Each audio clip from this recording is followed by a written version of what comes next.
long and thin, and the next minute fat and bouncy, instead of always staying the same like he did.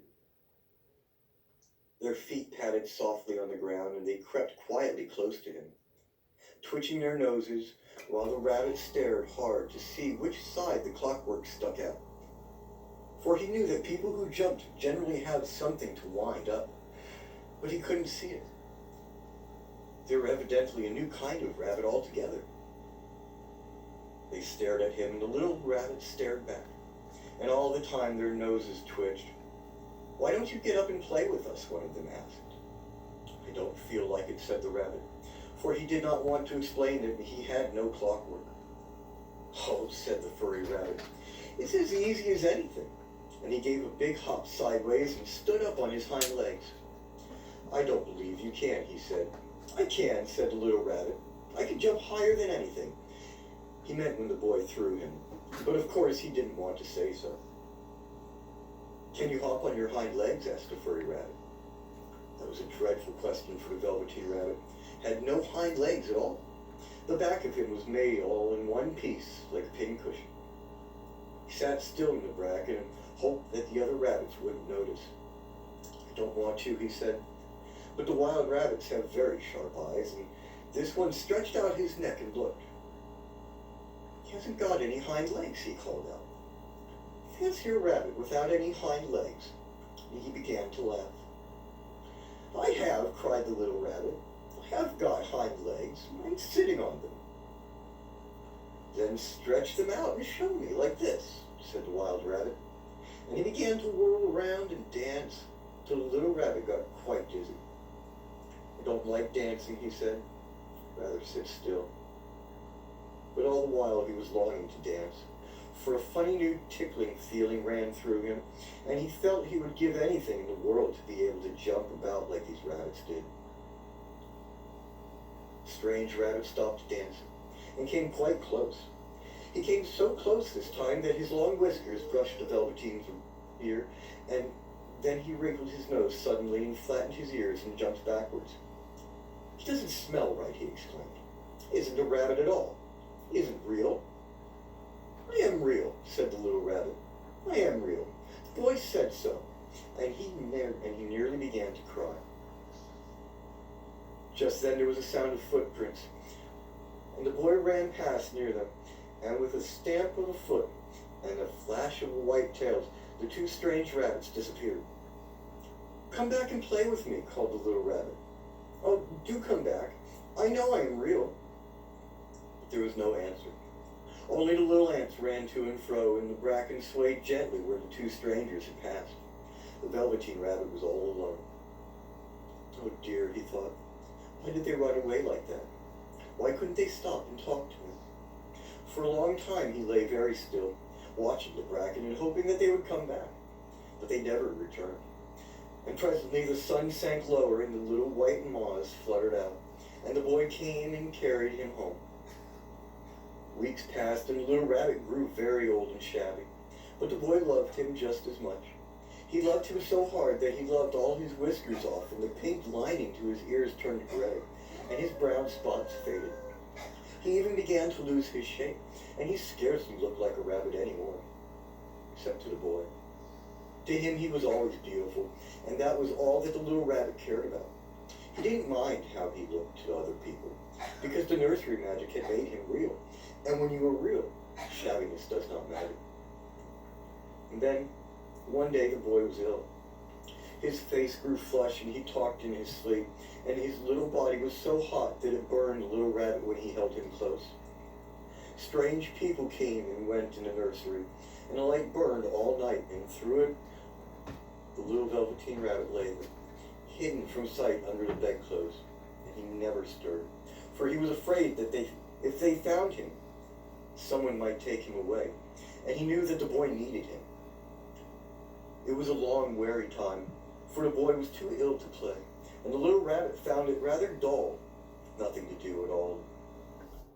But he snuggled down patiently, and looked forward to the time when the boy should be well again, and they would go out in the garden amongst the flowers and the butterflies and play splendid games in the raspberry thicket like they used to. All sorts of delightful things he planned, and while the boy lay half asleep, he crept up close to the pillow and whispered in his ear. And presently the fever turned, and the boy got better. He was able to sit up in the bed and looked at picture books, while a little rabbit cuddled close at his side.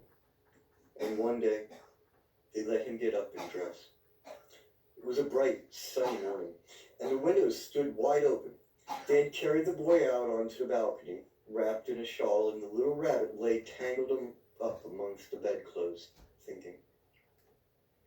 The boy was going to the seaside tomorrow. Everything was arranged, and now it only remained to carry out the doctor's orders. They talked all about it, while the little rabbit lay under the bedclothes with just his head peeping out and listened.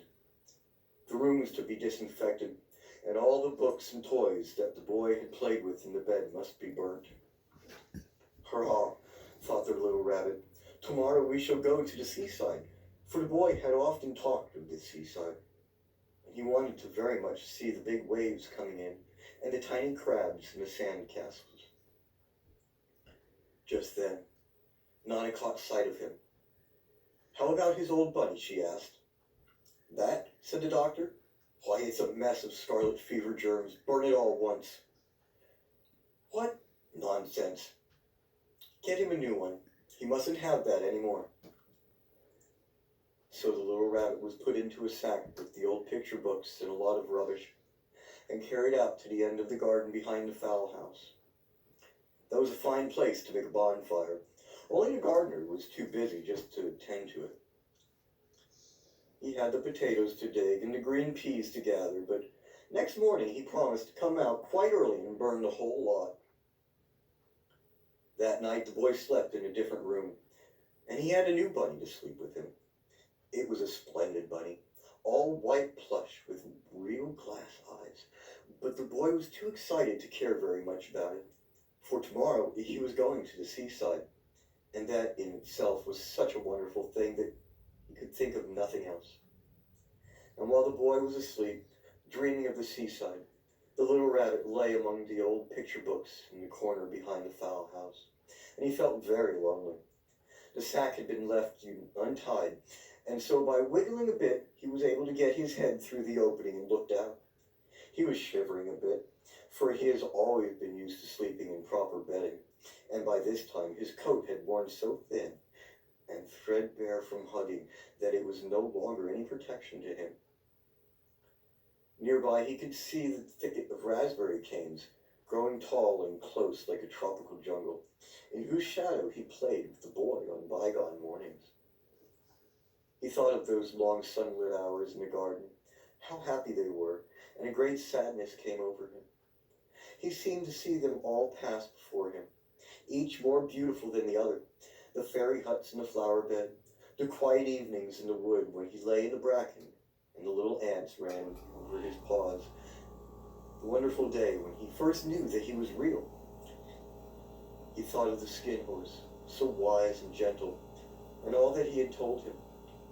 Of what use was it to be loved and lose one beauty and become real if it all ended like this? And a tear, a real tear, trickled down his little shabby velvet nose and fell to the ground. And then a strange thing happened. For the tear had fallen on a flower, and a flower grew out of the ground. A mysterious flower, not like any that grew in the garden. It had splendid green leaves, the color of emeralds. And in the center of the leaves, a blossom like a golden cup. It was so beautiful that the little rabbit forgot to cry, and just lay there watching it. And presently, the blossom opened, and out of it there stepped a fairy. She was quite the loveliest fairy in the whole world. Her dress was of pearl and dewdrops, and there were flowers around her neck and in her hair, and her face was like the most perfect flower of all. And she came close to the little rabbit, and gathered him up in her arms, and kissed him on his velvet nose. It was all damp from crying. Little rabbit, she said, don't you know who I am? The rabbit looked up at her. It seemed to him that he had seen her face before, but he could not think where. I am in the nursery. I am the nursery magic fairy, she said. I take care of all the playthings that the children have loved. When they are old and worn out and the children don't need them anymore, then I come and take them away with me and turn them into real.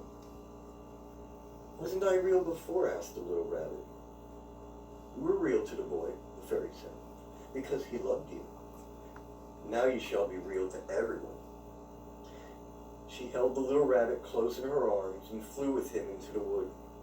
It was light now, for the moon had risen, and all the forest was beautiful, and the fronds of the bracken shone like frosted silver. In the open glade between the tree trunks, the wild rabbits danced with their shadows on the velvet grass. But when they saw the fairy, they all stopped dancing and stood round in a ring to stare at her. I've brought you a new playfellow, the fairy said. You must be very kind to him and teach him all he needs to know in Rabbitland, for he is going to live there with you forever and ever. And she kissed the little rabbit again and put him down on the grass. Run and play, little rabbit, she said. But the little rabbit sat quite still for a moment and never moved. For when he saw all the wild rabbits dancing around him, he suddenly remembered he had no hind legs, and he didn't want them to see that he was made of all one piece. He did not know that when the fairy kissed him that last time, she had changed him altogether, and he might have sat there a long time, too shy to move, if just then something hadn't tickled his nose. And before he thought what he was doing, he lifted his hind toe to scratch it. And he found that he actually had hind legs. Instead of dingly velveteen, he had brown fur, soft and shiny. His ears twitched by themselves, and his whiskers were so long that they brushed the grass. He gave one leap, and the joy of using those hind legs was so great that he went springing about the turf on them, jumping sideways and whirling round as the others did. And he grew so excited that when at last he did stop and look for the fairy, she had gone. He was a real rabbit at last, at home with the other rabbits. Autumn passed and winter, and in the spring, when the days grew warm and sunny, the boy went out in the woods behind the house, and while he was playing, two rabbits crept out from the bracken and peeped at him. One of them was brown all over, but the other had strange markings under his fur, as though long ago he had been spotted, and the spots still shone through. About his little soft nose and his round black eyes, there was something familiar, so that the boy thought to himself, why, he looks just like my old bunny that was lost when I had scarlet fever. But he never knew that it was really his own bunny, come back to look at the child who had first helped him to become real.